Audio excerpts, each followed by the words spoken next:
Hey everybody, I'm here with Angel Joyner again, and we've got a twist up for you today. So I am going to be in the hot seat for a moment, and I am super nervous. I've wasted probably an hour of her time since she's been here trying to fiddle fart with things, just avoiding this whole thing, I think. But anyway, so nervous energy. What? Yes, absolutely. What do you have in store for me today, Miss Angel? Well, I think it's only fair that our followers get to know you as well as they've gotten to know myself and your family, which, by the way, I really enjoyed that podcast. You've got beautiful girls. Yes, we had fun with that. I enjoyed it. That's good. That's good. So some of these are soul searching. Mm-hmm. I don't want to trigger anything, so if at some point you don't want to answer it, that's your prerogative. Mm-hmm. So don't hesitate. I'm just going to start from the top because they go all over the board as my brain does. No way. So, okay. I don't know that one's a good opening one. You have mentioned that your sister envied your material things when you were growing up. Mm-hmm. And that you envied the time that she got to spend with your dad. Yes. In retrospect, as an adult, what would be different about you had your father actually been a part of your life and your mindset? Oh gosh. Without getting myself in trouble with my marriage, I think I would have been better at picking my partner.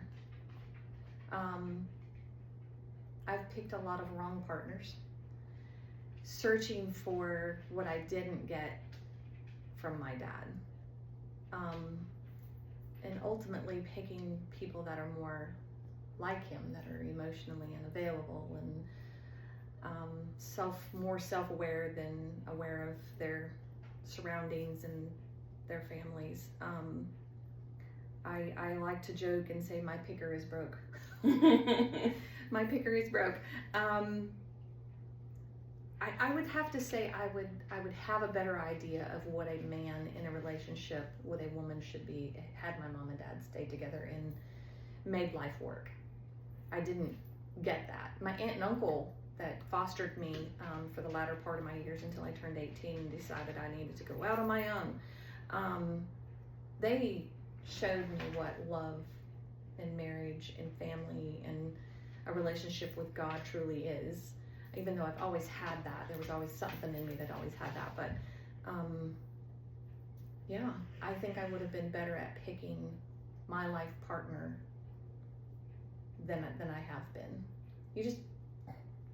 You are what you're taught and what you see in life, and that was definitely, I didn't see what a dad, husband, or father should be. Yeah, well, unfortunately, a lot of us didn't. Right. And there's a lot of things that, as an adult, I see that we get accustomed to chaos. So chaos is our comfort. And so when things are going really, really great, we tend to self-sabotage because we're waiting for that shoe to drop. We're waiting to be kicked in the gut. So we just go ahead and get the ball rolling because we know how to deal with the chaos. We don't know how to deal with peace. Right. Yeah, absolutely. So, let's see. Ooh. So, touching on that, I saw a TikTok that says, I love our TikToks. we are all so addicted, that said that people who come from broken homes don't dream about having the fancy homes, the fancy cars and all of that. They dream more about having a simple home that they don't have the risk of losing, that they have enough money to pay the power bill and have the simple things in life like unconditional love. If you hear a weird noise, it's the dog getting a drink of water. Actually, it's me over here. Yeah. Sorry. So, as a realtor, you know, you're constantly helping people achieve those. They're actually very big things in life, but again, it's the simple things in life. And I know you have told me a couple of situations, and I'm currently in a situation to where someone young and who's been through trials and tribulations has tried to achieve those dreams. What impact has that made on you? I know one time you did a pro bono simply because there wasn't enough money in her budget to pay for you and getting the home and the closing and so forth. But that's something that you've carried away with yourself, and I think that the viewers need to know and appreciate the giving that you have in your heart. So tell me a little bit about that. Oh, thank you. Are you wanting to know more of why I have a giving heart, or how your childhood and how you were constantly looking for something has turned you into the compassionate person you are, and how that situation presented itself and you didn't hesitate, even though you were a new struggling realtor? You know, I think that my heart has always been nurturing. Even as a child, my brother and I were talking about this while on vacation in Tennessee. You know, he was expressing how I'd always been very protective of him, even though he's older than me. Mm-hmm. And I can relate. you know, just, you don't mess with my brother. You're gonna have to come through me first. Mm-hmm. You know, I think that I didn't always have kindness and nurturing in my life, and I didn't want people around me ever feeling like I felt. So it's very important for me to, which is part of why I do this podcast, is I don't want people to feel alone. I want to know that they know that there's someone who understands. I may not have lived your situation, but I can empathize with situations because of the things I've been through in my life. So I feel like it is just a direct response out of me just wanting to make sure that the world is better and better off than I was. I always want better for somebody else than Absolutely. I want for myself. Do you ever find yourself thinking, when I was younger and people would talk, or you would see people struggle with something, and you would try to get them to talk about it, or someone else would try to get them to talk about it, because as kids we were seen, not heard. So we saw a whole lot, things that we should have never seen. But I can remember my aunts, my mom, oh my God, my mom screaming, "You don't understand, you don't understand." Mm-hmm. And it was like they felt so isolated. And now as an adult, I personally don't ever get that "you don't understand." And I don't know if it's because I am so vocal on the different things that I've been through in life that they're like, wait a minute, she might get it, which is the whole reason why you were able to draw me into this adventure of yours. Mm-hmm. But I love it. But do you get, do you see, or is it just, you know, something that I've experienced? People don't say you don't understand anymore, or is it just that people don't communicate their feelings of isolation? I think they don't communicate it because it became you know, you're talking about feeling isolated, and so many times they're shut down by people who think they're better than thou or truly don't understand. So those type of people are more fluent in this world than the people with the empathetic hearts. And so a lot of us who need to express these things have been shut down by the people who feel power over us, or are perfect in some way, or they think they are anyway. This is, right. You know, narcissistic behavior. There's a lot of that in this world, unfortunately. Or And you're just throwing yourself a pity party. Yeah, exactly. You're talking too much about everything, and why you want to put all your dirty laundry out there. And I was like, you know what? I am here to talk, and my dirty laundry is going to come out.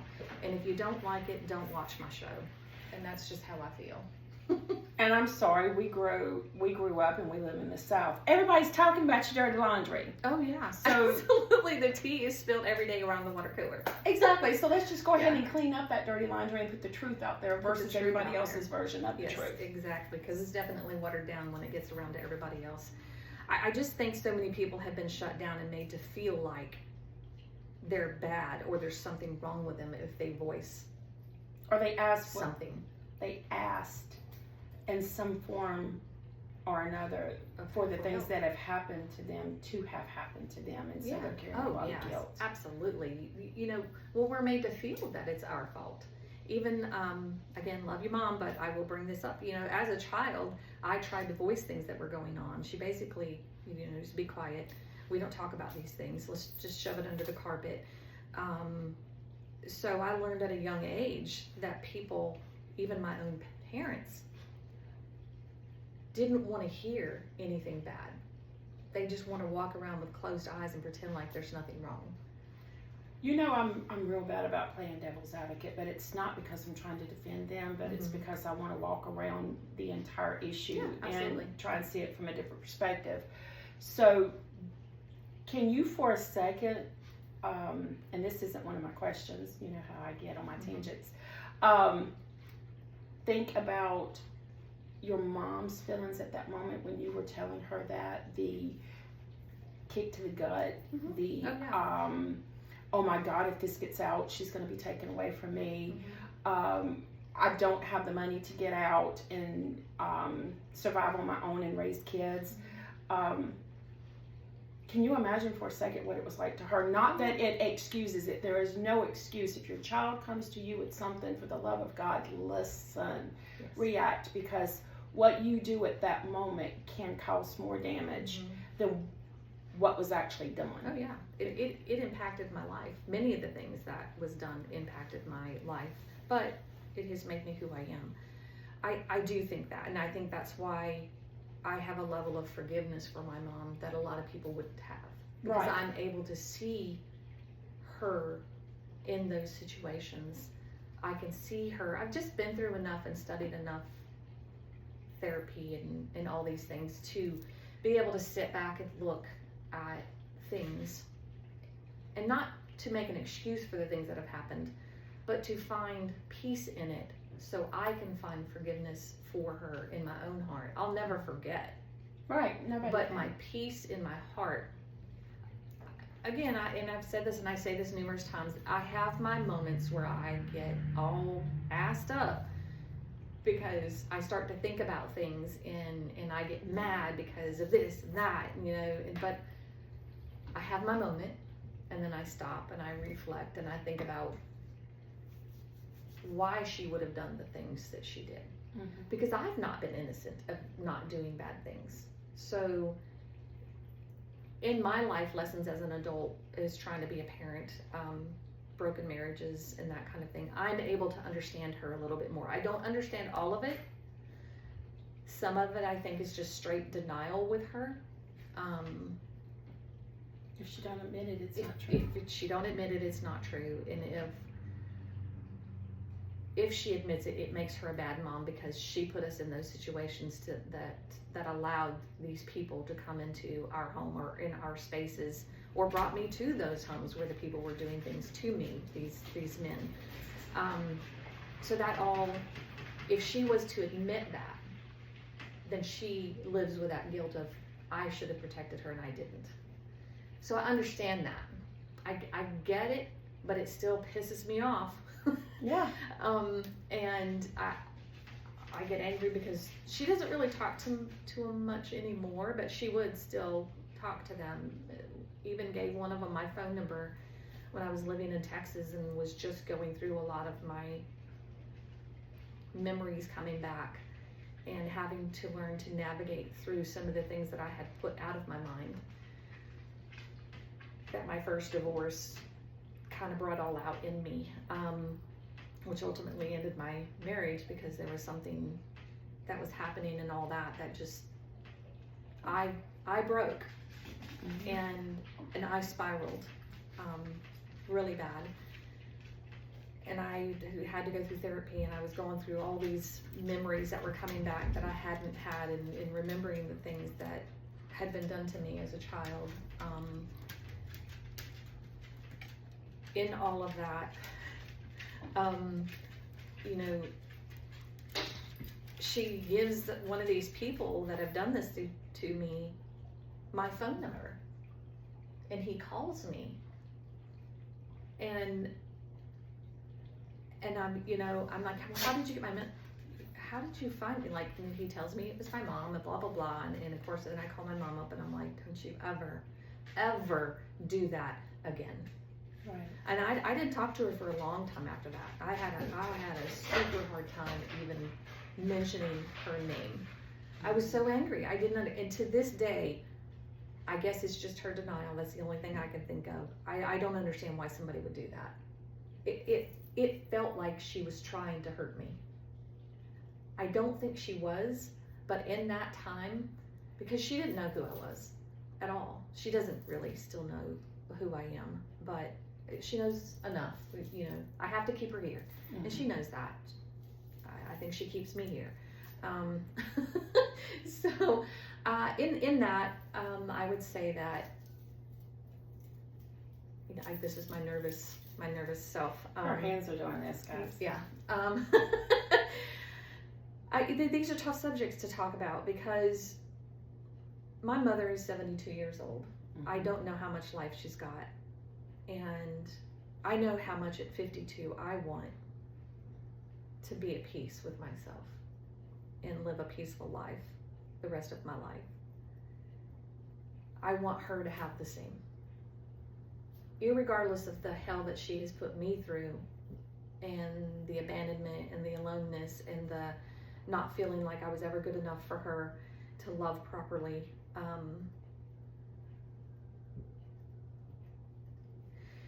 It means a lot to me just because of who I am for my mom to live the rest of her life in peace and to just find some sort of happiness in herself and forgiveness in herself, whether she ever comes to me and fully says, I'm sorry for what I put you through, and actually mean it and not retract it, because she has done that and retracted it, and that was just like being abandoned all over again, and it took me a minute to get over that.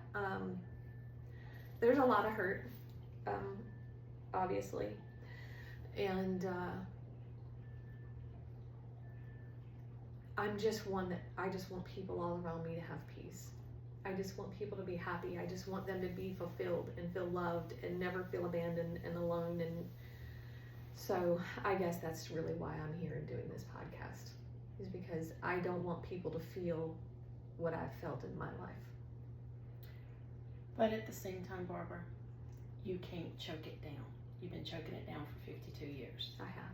You cannot live in a 12 by 12 box with the people that allowed the pain and the elephant, and pretend like the elephant's not in the room, because there's a danger there. Yeah. And the danger is something you're carrying on your own. And you were talking about sometimes, and that's what people need to understand, hear and understand, is that we don't seek out our moments of weakness. We try really hard to push that down. But yesterday I had a day. Out of the blue, it came up, and I was like, we're not doing this today. No, it's not happening. But it does come up. Yeah. Because we haven't dealt with it. And, okay, choke it down. As I talk about not choking it down. But my heart does hurt for you, because I do understand, and I hate that I understand, and I hate that you understand. But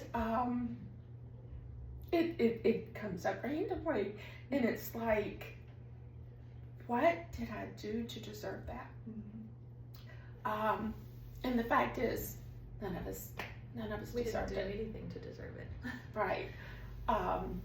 So It has built our character, though. It has made us the strong women we are. yes, Lord. God So- has a path for us, Angel. God has a path for us. Yeah. This is my teapot, guys. I've let a little steam out, so let's clean it up and get on with the program. Yep. So, next question. And this, I want you to have the mindset that you're talking with Michaela, her youngest daughter, in an intimate setting, not to me, not to our viewers, but if you were having an intimate conversation with Michaela and you wanted her to understand you as a woman, because a lot of times we view mom as this godly person that knows all the right answers and does all the right things and is going to make everything turn out perfectly. But we're not that. We try to be, because that's our role to be. That's what we needed when we were younger. So, of course, with our girls, we are over the top. Mm-hmm. And y'all just have to try to understand. I mean, come on now. But Give us a break. Making yourself vulnerable, again, and for that, I'm sorry. What would you tell her is your biggest insecurity? As a woman, Yes. my biggest insecurity is never being good enough for somebody. And that just stems all the way back to my childhood. Between both of my parents and what they put me through, I have struggled my entire life feeling like I was never good enough. Always being this little girl who struggled to even have friends.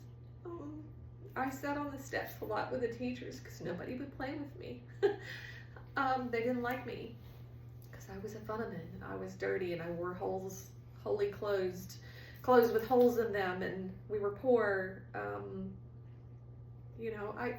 as I got older, I had some friends in high school, and they still talk to me and they reach out to me, and some of them listen to this podcast, and that warms my heart that I have those connections with people back home. But my biggest fear in my entire life, and it's always carried with me, is never being enough and living with imposter syndrome.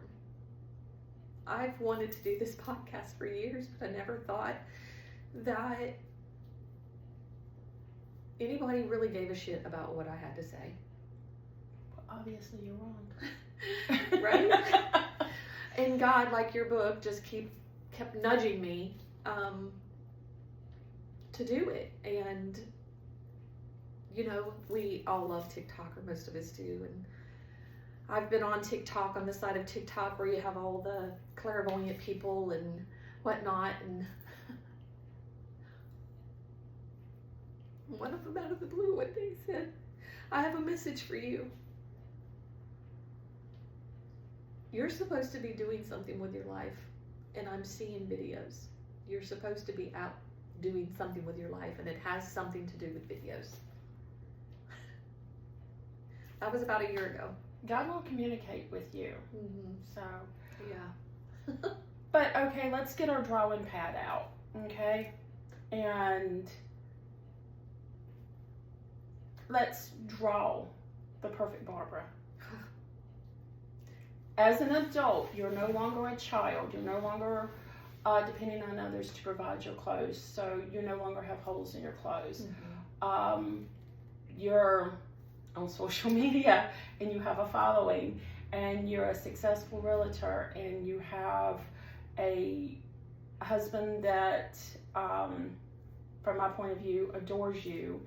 You have beautiful kids and grandbabies, and this very welcoming, beautiful home, and you have your voice. So what's missing to where Barbara would no longer feel not good enough? Exactly my point. You've arrived.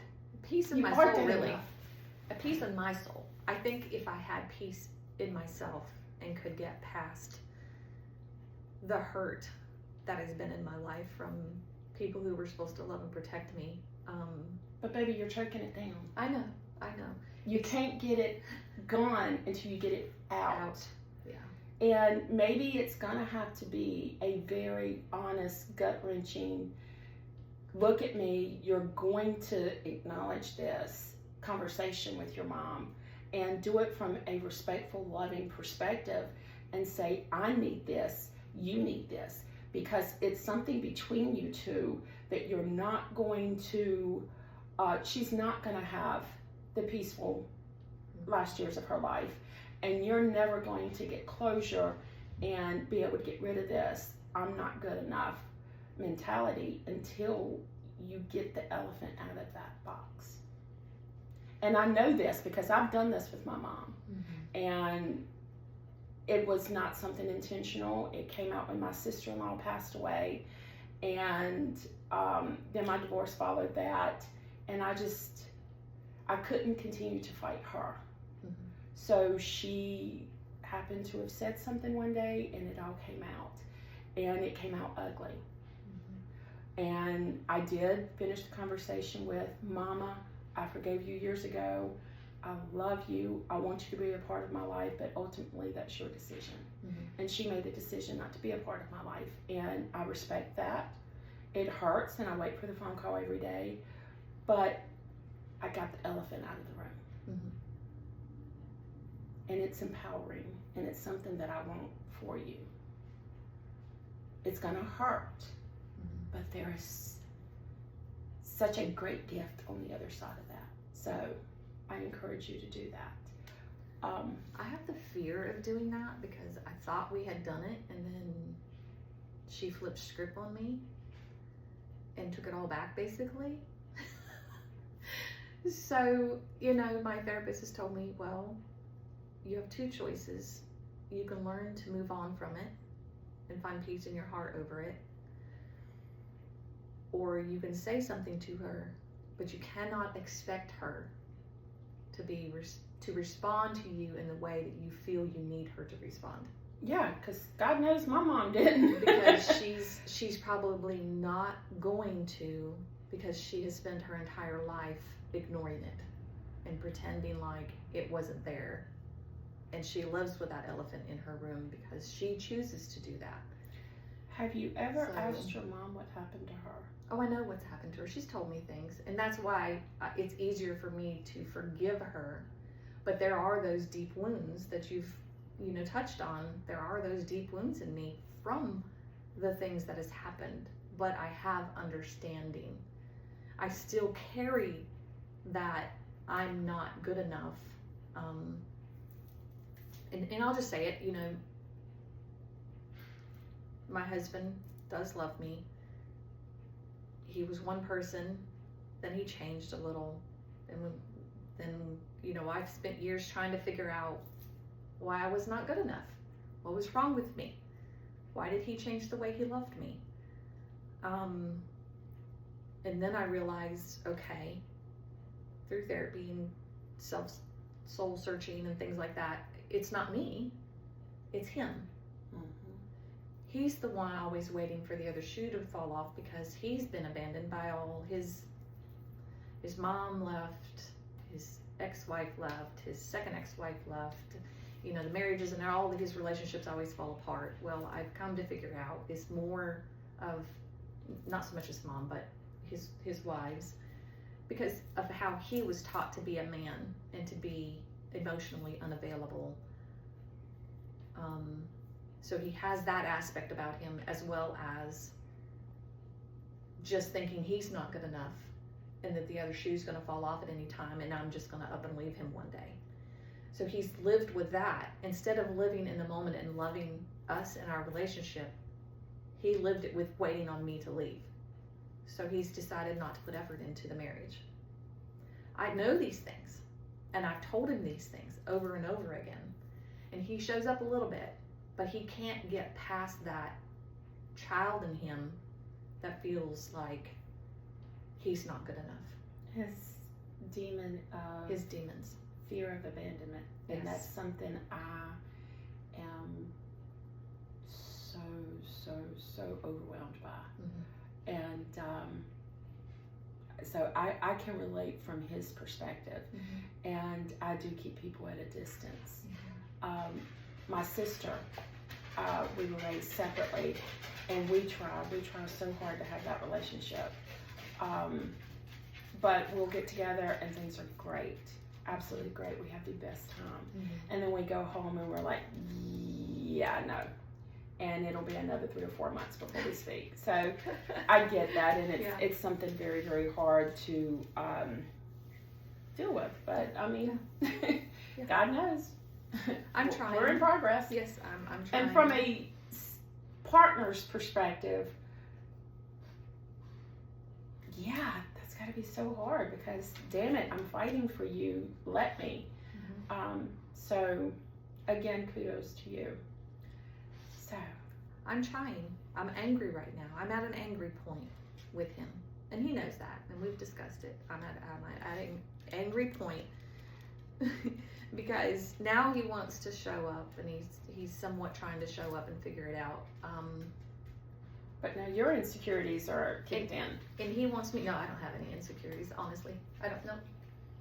No, if he chose to walk away, I would be fine. I'd pick up and I'd move on. I'm just at that point in my feelings of it all that it wouldn't. I can't fix him. Yeah. I can't make him want to actually show up in our marriage. So, that being said, I am also aware and been through enough in my life and have enough compassion to understand that he needs time. But I have to put him in check because he will get angry with me because I don't respond to him the way he wants me to. And he thinks I should just be, oh, he loves me again. That's not going to be me. There's been 7 years of hurt. And I'm pissed now. Because you chose not to listen to me and you have put me through the ringer. And now you want to show up and you want to get angry with me because I'm not swoony over it. I'm sorry, sir. But you're going to have to build that bridge and get over it. I'm here because I love you and I want this relationship to work, but do not try to turn it on me to make me look like a bad person right now. No, sir, that's not going to happen.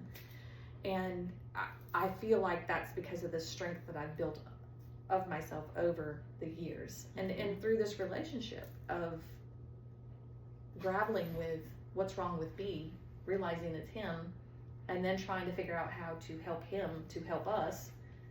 You're probably a lot more healed than you think you are. Yeah. Than you give yourself credit part of the time. So even though this is a tough time in your marriage, I think it's also, dare I say, somewhat empowering to you because look at you. You found your boundaries and you're sticking to them. Yes. So moving on, you've asked me to go back and to talk to the little girl that I once was. Yep. And you've asked me to go back and talk to the 16-year-old girl that had a mental breakdown. And so now I want to move you forward, not back. Sitting and talking to the 85-year-old Barbara. And you're reflecting back from that day to this day. Tell me what those chapters are going to hold for you. If everything went perfect, just the way you wanted them to, what would those chapters say? Well, I want them to say that my marriage, survived this storm, because it's in a storm. And it's okay to know that it's in a storm, and it's okay. And storms pass. To say that out loud. So many people don't want to say it out loud and they want to push it under the carpet. It's okay to say that your marriage is in a storm or your relationship, whatever your relationship looks like. It's okay, whether that's mom and daughter or son or husband, spouse, whatever your relationship is. They're going to go through storms. I want to say that she found her peace and she held those boundaries. And she didn't let people cross that threshold of pain for her anymore, but did it in a kind way. Wasn't cold-hearted about it. I am working on, and I prayed to God to help me soften my heart because, over the time my heart has hardened a bit toward my relationship because I harbor resentment over things. I'm aware of these things and I'm working on them. I want to say that my heart will be softened. My relationship will work. And at 85 years old, we lived a happy life at peace, peacefully. I just want peace. Outside your marriage? I just want peace. I want peace. I want to be settled. I really want to be by water somewhere. I find peace in water. I have this part of me, and I know a lot of people do, that I have to reset. Yes. I have to have alone time. Perfect timing. I get overwhelmed and I have to reset. I have to just namaste kind of thing. And when I'm by water, I feel like my soul just gets washed. And sometimes I have to take a shower. I'll just go stand in the shower and just let the tears fall and the water just wash away all the emotion that I'm having. And I'm just asking God to clear my heart and clear my mind and guide me. Like my baths. Yeah, like your baths. Just, I have a bath that's a jacuzzi type bath, and it's like 3 feet deep, and my body says, great, See let's y'all later. I'm going to take take a bath. but then I have to clean it. And this girl doesn't like to clean it, so she don't sit in the tub very often. Girl, I'll be cleaning that thing every day. Oh, no. You're welcome to come over and sit in it. I don't care. Take full advantage of it. Take full It's just advantage sitting of there. it. What a It shame. is just sitting there. What a shame. Okay, that leads me to my next question. I got into a conversation yesterday about religion and about my experience with organized religion, church, Sunday school, morning service, Wednesday service, revival, all of that. I once lived that life. Now I claim more spirituality. I still go to a church randomly, but I took my faith out of man. I took my spirituality straight to God, my God, which may be very different than yours. I have a very close relationship with my God, and I took it out of the hands of man. I don't need a man to lead me to my God, because he's been present in my life from day one. But what is your sense of spirituality and faith? Some people find it to be the same. I find it to be very different. But define your sense of spirituality. I'm very spiritual. I have always been. Born and raised Catholic, born and raised that God is this, God is that, all these things. Die hard, go to church 6 days a week kind of thing. Would try to skip church and would have a completely terrible week. Yes. For years I decided that I was putting too much emphasis on the church leading my life the right way. As I got older, moved away, harder to find Catholic churches. I was born and raised in an area where there was, 2,200 people in the town, 1 Catholic church and 5 bars. Catholics like to drink. So, it's the most money that they make at their yearly festivals is off the beer truck. Catholics like to drink. Priests are often drunks because they drink a lot of wine. Anyway, I'm just saying, you're putting a lot of faith in, a bunch of drunks, but I love my drunks though. I think they're fun. Through the years, and then becoming a military spouse and being all over the United States and overseas, you don't find Catholic church everywhere you go. I ended up in a lot of non-denominational services. I figured out through all of that my relationship with God is my relationship with God. My spirituality is my own walk it's going to look different than yours. Exactly. And I don't need to go to church to be forgiven of my sins. Amen. I have that conversation with God. Mm-hmm. I punish myself more than he would ever need to punish me. Mm-hmm. And I sometimes have to put myself in check. Like, you know, you're making yourself miserable because you feel like you deserve to be punished right now. Why do you feel like you need to be punished? Like, so I have to have those conversations with myself. And I think God also sometimes uses me as a voice to speak to the person that needs to hear it. I'm fine with him using me as his vessel to get whatever he needs to be said out.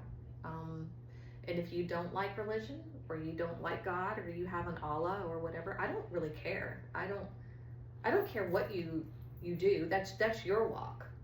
I do this walk because I want to be in eternal life with my God, whatever that looks like whenever we're gone. Because this is just a temple I'm walking around in. This is your vehicle. This is my vehicle point A to point B. to get Yes. to the ever-ending life that I want to have in peace. Because I know when I go there, it's going to be very peaceful, and I'm fine with that. I wasn't going to ask this question today, but you keep leading me to the next question, so I feel like maybe God might have a hand in this podcast. Do you fear death? No. I Do don't. you earn for death in some sense? Not really. I don't. And the reason I ask that is welcome it whenever it because comes, but when I look at a person who has passed on, when I look at the vehicle that is left behind, there is no anguish, there is no fear, there is no pain of any sort. It is peace. And while I am in love with my life, and I do pray, literally, I pray that I am able to live long enough to see my grandchildren, and I said children because I hope to have more, grown into their own life. There is a part of me that yearns for that peace because that is something that I've never known. I've never had security. I've never had a firm foundation. Right. And those are the things that create peace. Well, I know when I'm with my God that He's got me, and there is not going to be any more trials and tribulations. And I am more like Moses. You said that you were good with God using you. No, I'm like Moses. I'm like, God, I am not that person. You don't need to have that faith in me. Let me just sit over here in the corner, do my own little thing, live this simple little life. I don't want to be that person. But He keeps pushing me to speak, to open this mouth and let this voice come out, and my perspective, because apparently I have a different perspective than some do. And I still fight him. That's why he's been on me so far about this book and this podcast and putting you in my life and listening to you and you putting me here. And oh God, it gets overwhelming. Yes. But we're going to get through this. It's a lot. So please, don't take that I'm suicidal or anything like that. That's the furthest thing from the truth. But I absolutely have all the faith in my God that as many blessings as there is in this life, the real true gift is the afterlife. And yes, buddy. And I do appreciate the peace of the people that I see pass on. Yeah. And that gives me some type of comfort to know that there is peace beyond this. Right. Like, I have in motion my daughter's friend, 24, maybe 25, or getting ready to be 25, or just turned. Anyway, she's young. Left behind 2 little girls, lost her life to addiction.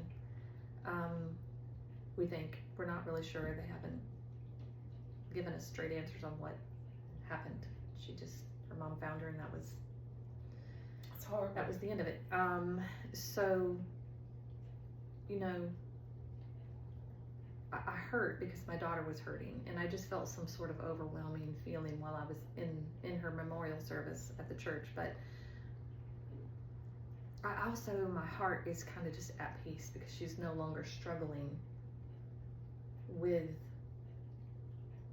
the battle that she's battled pretty much all her life in her mind, which led her to where she was. She was getting her life together and she was doing better, and it's sad that it got snatched out like it did, because she was finally making steps forward. But God sees things that we don't see, and maybe he saw her going down a path that he didn't think she would live through, so he saved her the pain, or her daughters the pain that she left behind, or her mom and dad the pain that of watching it. I just have peace that even though it's sad that she's gone and her life is gone, she's no longer is suffering. And I feel that when I go to, I guess that's why I tend to be not very emotional at funerals and stuff like that. I don't have a lot of tears that I shed. Because you sense that peace. I sense that peace. Yeah. I know they're at peace. And, my brother and his wife lost their 2 boys in one car wreck. They were both together. And one of them died at the scene, and one of them died today, July 4th. And that I've watched the anguish that they've went through. My other brother, their daughter and fiance and 2 other people were in a car, and somebody that was fueled with alcohol and drugs lost control of their car, and they were going this way and this one was going this way, and he went off the road and came back and just ran right through the middle of their car, killed all 4 of them. I've got a lot of hurt and pain in my life, but that's a hurt and pain I'll never want to experience. I can empathize with them, but I could never understand. I would never be able to understand that level of pain. That would be literally Satan ripping me apart. Right. Yeah, that's a pain that I just can't relate with. But my heart is with them, and I pray for them to find peace in it all the time. I don't know how to help them. I don't know how to talk to them about that, and I don't think anybody really does. Because they're each going to go through their own grief stages in it, and how they handle it. All I can say is I'm here if you ever want to talk. I'm willing to listen. I'm not going to try to give you advice, but I will definitely, I'm open to hearing. Even if you just want to cry, if you just want somebody to hold you while you cried out for a little while, I'm fine with that. I just can't help you with anything else. So yeah, I don't know where we were at with all that, but I kind of went off on a tangent. Sorry. Well, that again shows your compassion that you have for others, and that's why I make it a point to never say that I've had a bad day. Mm-hmm. I've had tough days. I've had exhausting days. But when a parent loses a child, that is just my biggest fear. Yes. My biggest fear. So, we need to end this on a positive note. Yeah. Yeah. Shall I get the glasses and the Jack or the wine? Or Right. It might be a bit early, but we've hit some very sensitive topics today. I'm listening to you. I'm just trying to. My son keeps calling me, and my phone is currently being used to try and record a backup of this. So I'm trying to let him know I'm recording. But go ahead. I'm listening. Go ahead and ask me what you need to ask. I don't really have any more questions, Barbara. You don't. I don't. We should be right at an hour anyway, and I think it's 49 minutes, almost 50 minutes. Yeah, I've pulled tears. I've poured anger, Mm-hmm. Compassion. So it's been a very emotional recording. You and I both have teared up. So I just want this to help people, and I know that's what you're feeling in this as well. And I struggled in the beginning of all this trying to figure out what it looked like and who I needed to have involved or not have involved. And it's God has kind of just handled things all in his way and what he sees this to look like for me. I don't know what he wants me to do with this exactly, but I know what I want to do with this, and whether that's being led through him or just my own heart, I don't know, but I'm going to keep rolling with it. And I have a sense of humor in life, and I think that's part of what has helped me to get through things. I have a connection with God that I can answer, that I can ask him and he will answer me. Now sometimes I straight up ignore the red flags. I don't know if you do that. Oh my God. I know there's a lot of people that ignore the red flags, that they're, woohoo. And the sense of humor that God has is he's going to keep giving you the same shit pie until you realize it's a shit pie. Well, I have found in my personal life, in my faith, and in my, I say personal relationships, and in my work, you can pray for something and pray for something and pray for something, but you continue to do the exact same things. You continue to stay where you're staying. So God cannot answer those prayers that you keep praying until you get out of your own way. And he will force it. He will give you every reason in the world to leave a situation. And when you don't, and you continue to pray for the better thing, he will remove the situation from you if you won't remove yourself from it. Yeah. So be very careful what you pray for, because he is listening and he does continue to answer prayers. My life is not exactly where I would want it to be right now, but I am on my way. So, You are. Yeah.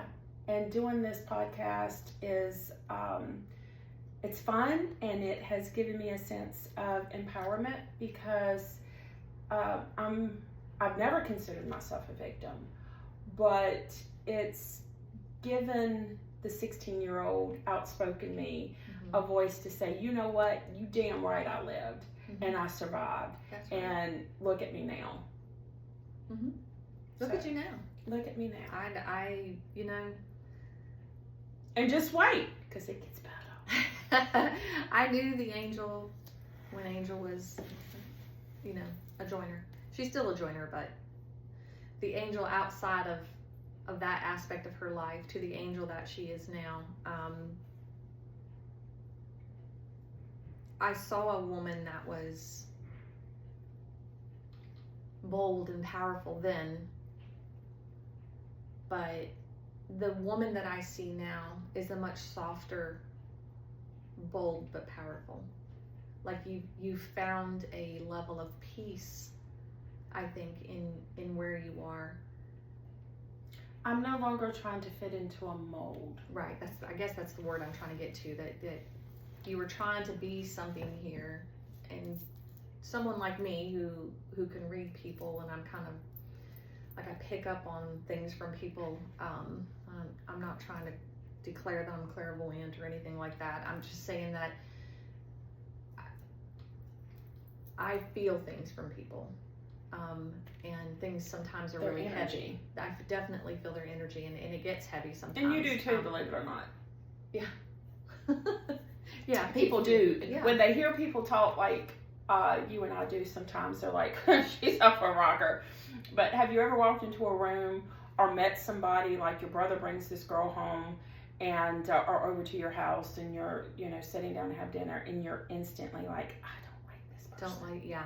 You're picking up on their energy. Oh, yeah, absolutely. Yeah, or you're in somewhere public and this guy walks in and your spine just starts to like contract because you're just like, this guy's giving me the EBGBs. You're picking up on their energy. Yes, so I didn't mean to interrupt, no, but I no, want people to understand yeah, that. Yeah, definitely. I pick up on energy for sure. And sometimes I have a person that's around me that's got so much energy, and I'm absorbing so much of it, and It's exhausting. Yes, I go home and I'm exhausted. I'm tired. But the wonderful thing is a part of this podcast, and you would think I would be exhausted after having these emotional conversations. I'm really not. It's energizing. It gets it out. I'm not, yeah, Yeah, it gets it it out. lightens and your I'm- load. Yeah, exactly. One time I was going for a walk with some of our friends, two of our friends that live in Kernersville, and we were going down this path, and there was a young man in a group of other people, that were coming through. I don't think he was with them, but he was coming at us, and I tell you what, the hair stood straight up on the back of my neck, Mm-hmm. and I could not stop looking at him. Like, I was trying to avert my eyes, but my eyes would not let me stop looking, and that had to be God, because he literally was sitting there and flicking a knife in and out of his hand, and his head was kind of down, and you could see he was kind of talking to himself, and that energy that was coming off him, I'm like, oh, that's not, I mean, he's leaving, but, like, I mean, evidently there was nothing, he didn't do anything on the other end. But But I'm maybe you not- meeting him eye to eye changed his mind. You don't know. Yeah, I don't know. My daughter and I occasionally walk Chickapin, and I always carry my 9 with me. And there's been a time or two that, even though it's in my pocket, I make the impression visible, just because I get a bad vibe off of somebody, and I'm not afraid to let you know I carry. And if I ever pull it, I'm going to use it. Oh, and yeah, I pray I absolutely. never have to. I pray I never have to. But if it's between you and my child,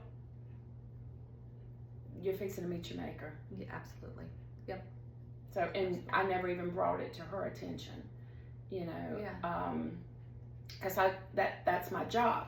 Mm-hmm. She's grown Yeah. and she's out living her own life. But let me tell you something.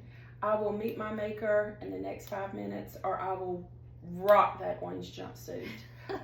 You're not going to hurt my babies. Mm-mm. If I have any way whatsoever to stop it. Mm-hmm. You're just not. Yeah. So, my son is fixing to be 28 years old. I will take you out. Mm-hmm. Yeah. I will, over any of them, any of my children. Over My your children. grandchildren. Over your Grandchildren, children, I would do that. You're Mhm. just not going to do that. Right. I have become the person that I needed as a child. Yes. And not just for my children, but for any and everyone, because life doesn't have to be so damn hard, and you don't have to be so damn mean. Well, in all of this, I feel the same way, that I'm becoming the person that I needed as a child, and going through soul searching and therapy and book after book and yada yada yada, all the things we do to heal ourselves. I've discovered that part of the healing journey is learning to be the person that your child, or that you as a child, needed. There's a lot of healing in that, in learning to love yourself the way you needed to be loved as a child and didn't get loved. Right. And until you can reach that point that you can love yourself that way, and I'm trying to help my husband get there, you're never truly going to be able to love somebody else, except for our children. I talking think about that's partners. literally where I'm at in a relationship basis, is that I cannot, despite my best efforts, I cannot get past the abandonment issues I have. I cannot get past the trust issues I have. I can't. So therefore, and I have done this, I have walked away from a relationship because I know I cannot give back what they deserve. Right. And I've tried, and people who know this about me, who've called me out on this, they're like, everybody's not like this, everybody's not going to hurt you. But through self-preservation, I'm just like, Yeah. you're going to get this close to me, and that's as close as you're going to get, because I don't have it in me to survive it one more time. Mm-hmm. And people tell me, don't shut it out. But you know what? I think I'm okay at this point of my life. Just having my kids and my grandbabies and my work and, building a home. I've had the love of my life. Mm-hmm. And I've met some great men, and I've enjoyed their company. A lot of them are still really good friends of mine. But I think I have just about given up on the whole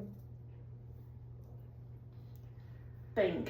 Yeah, I get it. I say all the time that if this relationship was to end, I would be done. If I have to I go have through friends. the dating scene Yeah. that is today to get to that, I'm good. Yeah. Yeah. No. No, I thrive. Not thrive, but I long for peace and just less stress in my life. Our job as realtors, extremely stressful. As moms is stressful, as wives are stressful, everything we do is stressful in our lives. I really long for just some peace and less worry. Of course, I'm a Virgo, we worry, that's what we do. So That's why you and I get along so well. My Yeah. son's a Virgo. Yeah.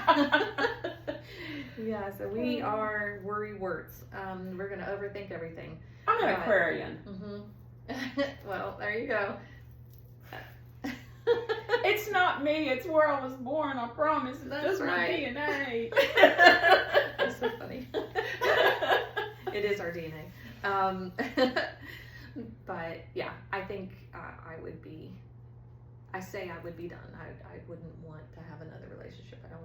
I don't care to have another relationship. Don't need a man to fit into my life puzzle and make it a complete picture. My life is complete without that piece. Right. Now, if a man crosses my path and he has it could be a made up word, I don't know, stick-to-itiveness is what I call it, to stick with it, get to know me, let's be friends, let's enjoy each other, let me miss you, let me want to call you 5 minutes after you leave, let me look at my phone 10 times a day and say, is he thinking about me? Add to my life, I used to be that girl. right? And I don't know if it's the innocence or what, but that part of me is gone. But if a man wants to come into my life and help me make my life happier, exciting, absolutely. I haven't X'd it off, I don't pray against it or anything, but I'm not seeking it. Yeah.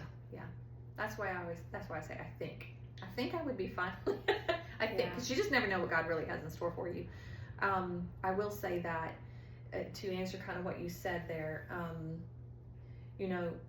when we're that person that's looking to see if they've texted or if they've looked at our message or if whatever we're doing but we're longing for a love from someone that we didn't get from the people in our lives that were supposed to love us. And so we're trying to find it in things and people. And in that, we're misplacing loving ourselves because we're so focused on, well, somebody else is supposed to love me. They're not talking to me, so they must not love me. They're not responding, they must not love me. But we tend to put people in our definition of love. Yeah, absolutely. Because we didn't get the mama daddy love. So we're trying to get that from our man. Yes. And they can't love us like that because they see us as women. Not as a little girl. And so we try to put them in a box saying, you should do this and you should do that and da da da da da da da da. But make me want your kind of love. Yes.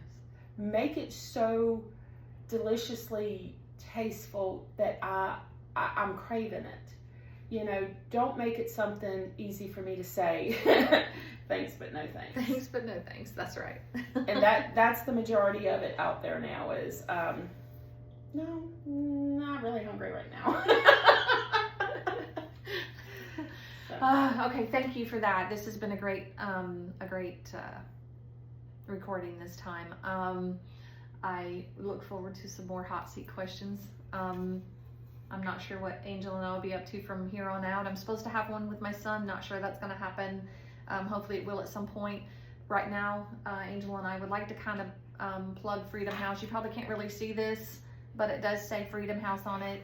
It is a local organization that helps women and their children while they're in the recovery process of addiction. I think they also do women that have been in abusive relationships. There are a couple of thrift stores, 2 or 3, I believe, 3 in the Greensboro area.